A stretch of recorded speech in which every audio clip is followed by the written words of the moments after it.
இந்த surgery, key hole surgeries, open surgeries இது எல்லாமே இன்சூரன்ஸ்ல கவர் ஆகுமாங்க சார்?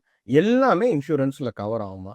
என்ன அப்படின்னா, இன்சூரன்ஸ்க்கும் ஹாஸ்பிட்டலுக்கும் டைப் இருக்கணும். அப்போதான் கவர் ஆகும். இப்போ ஒரு ஹாஸ்பிட்டல்ல ஒரு கம்பெனி இன்சூரன்ஸ் இருக்கும். இன்னொரு ஹாஸ்பிட்டல்ல இன்னொரு கம்பெனி இன்சூரன்ஸ் இருக்கும். என்ன மாதிரி spine doctors all over Tamil Nadu இருக்காங்க.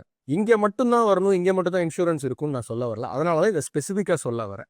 எந்தெந்த டாக்டர்னால இது பண்ண முடியுமோ அந்தந்த ஹாஸ்பிட்டல்ல இன்சூரன்ஸ் இருந்துச்சு அப்படின்னா கண்டிப்பா இன்சூரன்ஸ்ல கவர் ஆகும். ஃபுல்லா கவர் ஆகுமா, பாதி கவர் ஆகுமா, முக்காவாசி கவர் ஆகுமான்றது அந்தந்த பேஷண்டோட இன்சூரன்ஸ் பாலிசியை பொறுத்தது.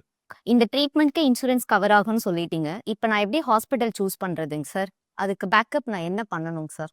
இது கொஞ்சம் கிரிட்டிக்கலான கொஸ்டின். இதுக்கு நான் சிம்பிளா சொல்ல முடிஞ்ச பதில சொல்றேன் நான். Okay. உங்களுக்கு தேவையான டாக்டர், பக்கத்துல இருக்கிற ஹாஸ்பிட்டல் பிளஸ் உங்களோட இன்சூரன்ஸ் இது 3 இருந்துச்சுன்னா அவங்க கிட்ட போய் பண்ணிக்கங்க. டாக்டர் தனியா டிசைட் பண்ணாதீங்க, ஹாஸ்பிட்டல் தனியா டிசைட் பண்ணாதீங்க. டாக்டர் கிட்ட போயிட்டு இந்த ஹாஸ்பிட்டல்ல வந்து பண்ணுங்கன்னு கேட்காதீங்க. ஹாஸ்பிட்டல்ல போயிட்டு இந்த டாக்டரை வர சொல்லுங்கன்னு கேட்காதீங்க. எல்லாமே ஆல்ரெடி செட் பண்ணி இருக்கும். அது கொஞ்சமா நம்ம ரிசர்ச் பண்ணணும். பிளஸ் கொஞ்சம் ஓப்பன் மைண்டோட தேடணும். அது ரெண்டும் தான் இதுக்கு உண்டான பதில்.